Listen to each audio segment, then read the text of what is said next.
Assalamualaikum warahmatullahi wabarakatuh. Kami dari kelompok 4 yang terdiri dari Praba Fauzi atau saya sendiri, Ihsan Ali, Edi Santoso, dan Fauzan Randi akan menjelaskan mengenai data breach atau pencurian informasi data pribadi.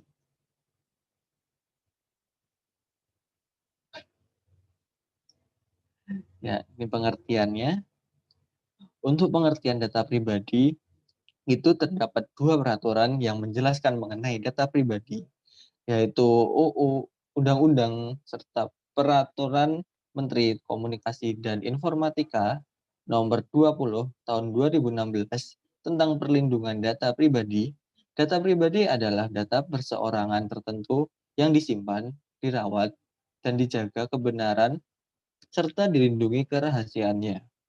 Lalu, pada Peraturan Pemerintahan Nomor 71 Tahun 2019 tentang penyelenggaraan sistem dan transaksi elektronik, data pribadi adalah setiap data tentang seseorang baik yang teridentifikasi dan atau dapat diidentifikasi secara tersendiri atau dikombinasi dengan informasi lainnya baik secara langsung maupun tidak langsung melalui sistem elektronik dan atau non-elektronik.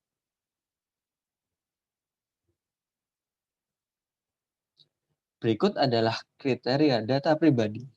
Kita bisa lihat ada 30 item data pribadi, itu semua sudah tertera pada perundang-undangan.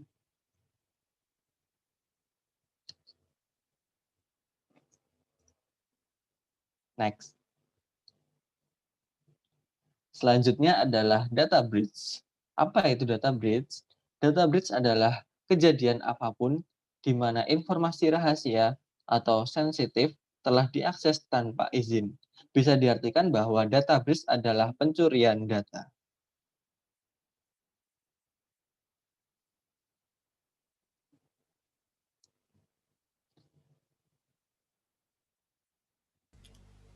Baik, untuk melanjutkan presentasi, saya akan menjelaskan metode-metode apa yang sering digunakan untuk pada data breach ini.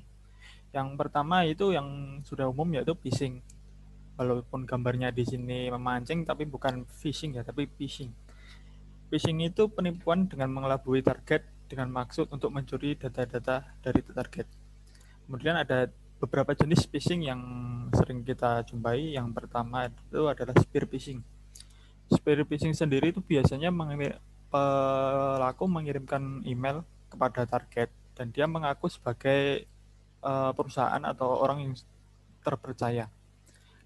Kemudian biasanya dia meminta verifikasi akun yang korban akan memberikan data-data yang telah dimasukkan dalam uh, aplikasi atau email atau dan sebagainya tersebut. Kemudian data-data itu akan disalahgunakan oleh si pelaku untuk melakukan kejahatannya. Kemudian yang jenis kedua yaitu deceptive phishing. Kalau di bahasa Indonesia dia menipu penipuan. Deceptive phishing ini biasanya mengirimkan email juga atau dia mengirimkan lewat aplikasi akun-akun yang telah didaftarkan. Contohnya mungkin bisa Facebook atau web aplikasi lain, dia jadi si pelaku ini meretas atau membuat sebuah halaman web yang sama persis, contohnya seperti itu, dan korbannya akan memasukkan data-data yang digunakan untuk login pada web-web tersebut. Kemudian pelaku melakukan data-data tersebut tidak dikirim ke pihak yang terpercaya, melainkan dikirim ke server si pelaku tersebut. Kemudian terjadilah data breach. Yang terakhir itu smishing. Biasanya yang ini pesan teks dikirimkan lewat SMS. Kita telah sering menerima SMS tersebut, mungkin menangkan hadiah apa kayak, terus kita nanti diminta untuk mengisikan informasi-informasi pribadi yang itu akan disalahgunakan. Next.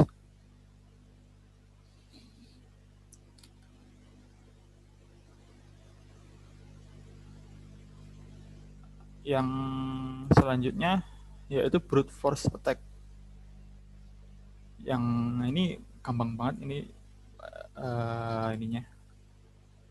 Yang itu serangan yang dilakukan untuk membobol password dengan cara mencoba setiap password yang ada. Ya ini Sparta ya ini. Jadi melakukan serangannya itu dimasukkan semua. Ada huruf, ada simbol, ada apa lagi itu yang ada di keyboard itu. Dan dia itu membuat algoritma yang dapat digunakan untuk melakukan kejahatannya. Next.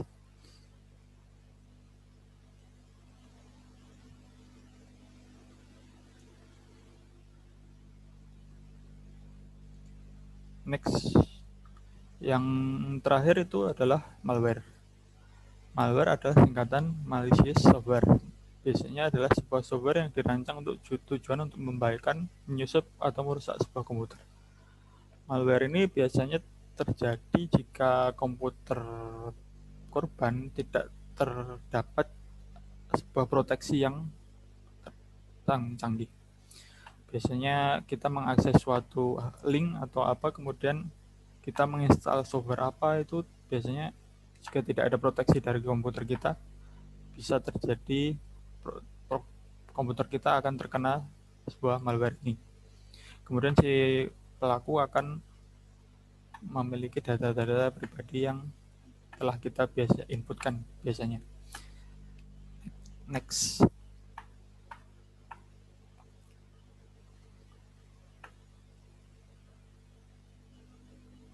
Nah, ini penyebab terjadinya suatu data breach. Yang pertama itu kerentanan sistem. Jadi teknologi itu ini ya, berkembang setiap saat. Jadi sebuah sistem itu juga harus berkembang. Sebuah pelaku kejahatan itu juga mereka memiliki metode-metode baru seiring berjalannya waktu. Jadi kalau sistem kita masih saja menggunakan proteksi-proteksi yang outdated, kemungkinan akan terjadinya kejahatan itu menjadi lebih tinggi. Kemudian yang kedua, kata sandi atau password yang lemah. Misalkan kombinasi cuman 3 huruf dan 3 angka, dan itu akan menyebabkan serangan brute force attack tadi akan mudah untuk membobol password kita.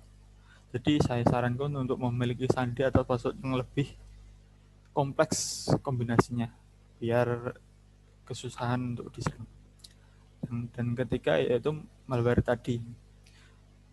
Ya, serangan malware ini solusi yang pertama yang sangat bisa kita ini memiliki proteksi di komputer kita. Minimal kita memiliki antivirus untuk menjaga komputer kita dari serangan-serangan malware yang berbahaya. Next.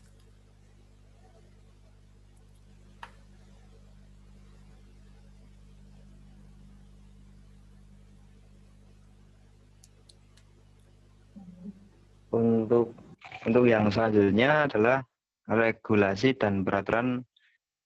Yang pertama ada peraturan perundang-undangan nomor 11 tahun 2008 tentang ITE atau Informasi dan Transaksi Elektronik and Samtext. Yang kedua, peraturan Undang-Undang nomor 19 tahun 2016 tentang perubahan atas Undang-Undang nomor 11 tahun 2008 yang berbunyi ya hukuman yang diberikan terdapat berupa pidana penjara paling lama 12 tahun dan atau denda paling banyak 12 miliar rupiah.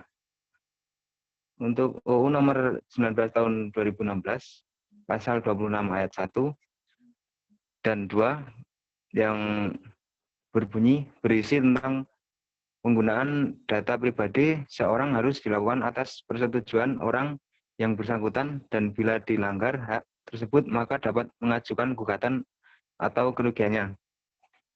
Next.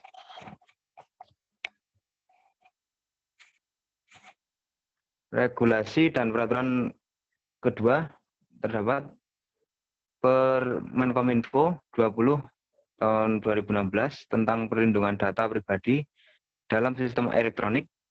Setiap orang yang memperoleh, mengumpulkan, mengolah, menganalisis, menyimpan, menyebarluaskan data pribadi tanpa hak mendapatkan sanksi administratif berupa yang pertama peringatan lisan, yang kedua peringatan tertulis, yang ketiga penghentian sementara kegiatan, yang keempat pengumuman di situs dalam jaringan website online. Next.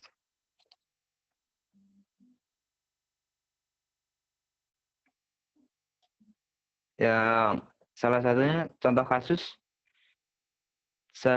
Di sini ada contoh pada bulan Maret 2020 di e-commerce Tokopedia melaporkan adanya perentasan oleh pihak yang tidak bertanggung jawab atau hacker 91 juta data akun pengguna dan 7 juta akan merchant dikabarkan bocor dan dijual di dark web. Informasi data yang dicuri yaitu dari user ID, email, nama lengkap, tanggal lahir, jenis kelamin, nomor ponsel, hobi, pendidikan, waktu pembuatan akun hingga waktu berakhir login, dan password tersandi. Ia mengklaim data ini dari perentasan yang terjadi pada 20 Maret 2020.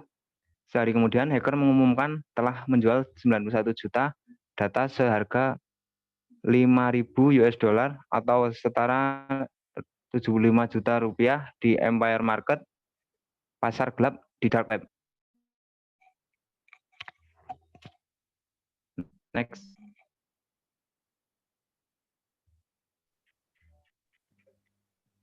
Selanjutnya, penanganan yang dilakukan jika terjadi data breach. Yang pertama, oleh pihak perusahaan atau pengembang aplikasi. Yang pertama, dapat melakukan peningkatan sistem keamanan seperti enkripsi, PIN, space login. Sebenarnya tidak harus semuanya, tapi seenggaknya ada salah satu atau menggunakan beberapa. Yang kedua, yaitu memberitahu pemilik akun yang kemungkinan data pribadinya tersebar. Karena secara tidak langsung, pengembang aplikasi juga memiliki tanggung jawab terhadap data-data yang ia minta. Yang ketiga, melakukan investigasi internal untuk memastikan dugaan data breach dan mencari tahu penyebab permasalahan. Karena permasalahan ini terkadang nggak hanya dari eksternal, tapi juga bisa jadi karena dari internalnya juga. Yang keempat, mengajukan gugatan sesuai peraturan yang berlaku pada Undang-Undang Nomor 19 Tahun 2016, Pasal 26 Nomor 1 dan 2 tentang penggunaan data pribadi serta pengajuan gugatan.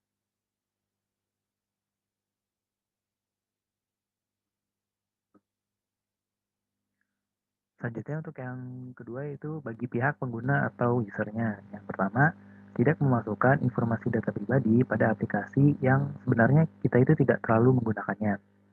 Yang kedua, tidak percaya kepada pesan yang meminta password akun maupun kode OTP. One time password seperti yang ada di kanan, ini merupakan salah satu contoh OTP-nya. Nanti kita akan diberikan kode yang harus kita masukkan dalam beberapa menit, contohnya biasanya 5 menit, dan itu tidak pernah diminta oleh pihak pengembang. Jadi bagi siapa yang meminta itu sudah dipastikan itu adalah penipuan. Nah, yang tahap ketiga yaitu sebelum mengklik tautan diterima melalui email, maka pastikan keaslian alamat email pengirim sebelum mengisi data informasi pribadi untuk mencegah kegiatan phishing. Dan itu bisa dilihat di website asli dari pengembang aplikasinya. Itu dia presentasi dari kami tentang data breach. Bila ada komentar dan pertanyaan, silahkan diberikan di bawah. Kurang lebihnya mohon maaf. Wassalamualaikum warahmatullahi wabarakatuh.